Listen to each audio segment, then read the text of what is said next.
Jail रु मुकुलिले दुई आजीवन हत्या अभियुक्त फुलबाड़ पकाई विदाय देले जेल कर्तृपक्ष एभली एक नियारा घटना देखा मिली भद्रक जिला कारागार में मुक्त होइतिबा दुई आजीवन बंदी हेउचंती साबरंग थाना अधीन जगन्नाथपुर गाँव विष्णुमोहन बेहेरा एवं आगरपड़ा थाना अधीन कुसुनपुर गाँव पीतांबर गिरी।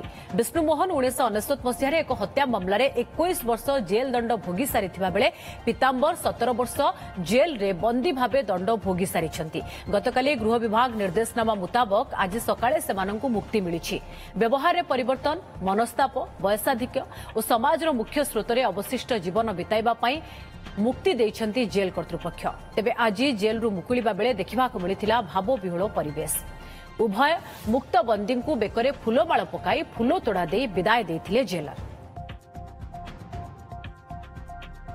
19 मसीह जेल घेना रही मर्डर टिपु मर्डर केस कटाऊली किंतु सारंकर दान सकाशु आम बहुत किसी खुशी शांति बहुत खुशी हाँ खबर आज आमर भद्रक जिला कारागार दुईज आजीवन कैदी भोगुवा पीतांबर गिरी एवं विष्णुमोहन बेहेरा गवर्नमेंट निर्देश अनुसार आज प्रीमेच्योर रिलीज काली रात ऑर्डर आसला तेणु आज सकाल रिलीज कर।